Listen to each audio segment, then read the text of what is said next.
Wiggle, wiggle. like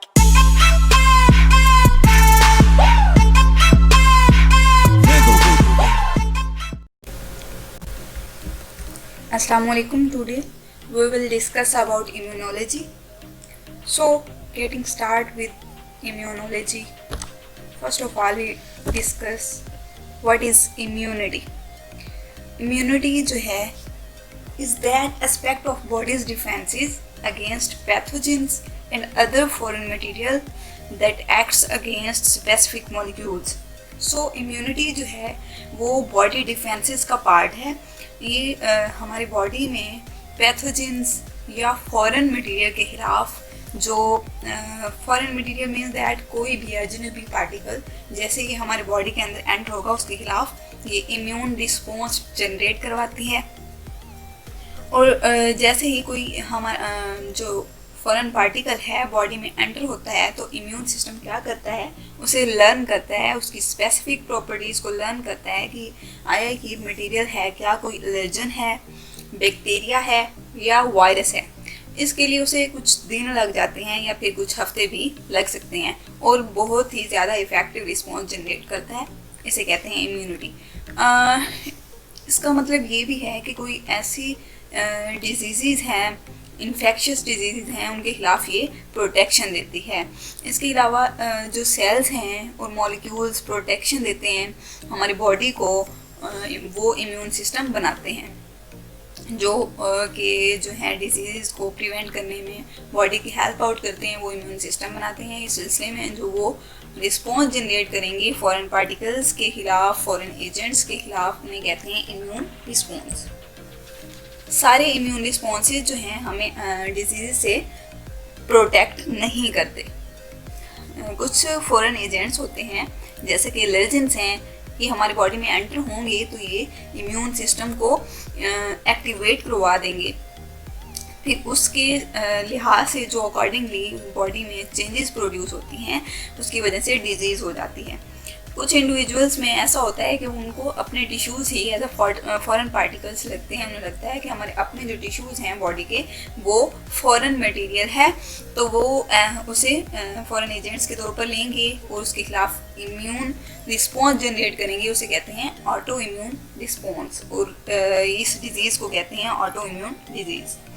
But most individuals do not suffer from autoimmune disease because they have developed tolerance towards their own tissues. इस सिलसिले में हम बात करते हैं इम्यून सिस्टम की एवोल्यूशन की. एवोल्यूशनरी चेंजेस जैसे अर्थ वजूद में आई तो साथ ही शुरू हो गई थी और फिर जैसे जानदार जो हैं उन्होंने वाटर से लैंड की तरफ मूव किया तो जो है एक एक्सटेंसिव हिमेटोपोइटिक सिस्टम डेवलप हुआ जिसमें सबसे पहले बोन मैरो की जो है इमर्जेंस हुई, वो डेवलप हुई. फिर मेजर हिस्टोकम्पैटिबिलिटी कॉम्प्लेक्स वजूद में आया और फिर लैम्फोसाइट्स बने. मेजर माइलस्टोन जो हैं इम्यूनिटी इंड्यूस करने वाले सबसे पहले 10th और 15th सेंचुरी में चाइनीज़ और टर्क्स ने वेरिलेशन का प्रोसेस डेवलप किया था. उसके बाद एडवर्ड जेनर ने 1798 में इस प्रोसेस को कंफर्म किया कि ये जो है ट्रू है. उसके बाद लुईस पास्टर ने 1870s में इम्यूनोलॉजी को एज अ डिसिप्लिन के तौर पर मुतारिफ करवाया और वैक्सीन की टर्म को ओरिजिनेट किया. उसने बताया कि ये जो वेरिएशन का प्रोसेस है ये असल में वैक्सीनेशन है. तो जो फर्स्ट ह्यूमन वैक्सीनेशन हुई वो 1885 में थी जो कि रेबीज़ वायरस के खिलाफ थी. रेबीज़ वायरस वो वायरस है जो मैड डॉग के काटने से ह्यूमन बॉडी में ट्रांसफ़र होता है, यानी कि पागल कुत्ता अगर ह्यूमन को काट ले तो उसकी बॉडी में ये वायरस ट्रांसफ़र हो जाता है. जो वेरिएशन का प्रोसेस है ये है कि आप चाइनीज़ जो थे वो पहले थे जिन्होंने वेरिएशन के प्रोसेस को एक्सप्लॉइट किया. उन्होंने ऑब्ज़र्व किया कि इन्फेक्शस डिजीज़ के जो सर्वाइवर हैं वो उनको दोबारा वो डिज़ीज़ नहीं होती जिससे उन्होंने सर्वाइव किया होता है, रिकवर किया होता है जिससे उन्होंने, तो इस प्रोसेस को उन्होंने वेरिएशन का नाम दिया. which was carried out as early as the 10th century and particularly between the 14th and 17th centuries. इस प्रोसेस का जो मकसद था वो ये था कि स्मॉल पॉक्स डिजीज़ उस टाइम जो है ज़्यादा थी तो इसको प्रिवेंट किया जा सके हेल्दी पीपल से. तो उन्होंने क्या किया कि जो हेल्दी पीपल थे उसको उन लोगों को एक्सपोज किया ऐसे लोगों के साथ जिनको वो डिजीज़ थी। तो क्या हुआ कि उनके अंदर इम्यूनिटी डेवलप हो गई और उनको जो है स्मॉल पॉक्स नहीं हुए। इस प्रोसेस को जेनर ने जो है कंफर्म किया था कि ये प्रोसेस ट्रू है। 1796 में उसने एक लड़का जेम्स फिप्स उसको इन्फेक्ट किया खुद ही एक काउ पॉक्स से जो इन्फेक्टेड थी।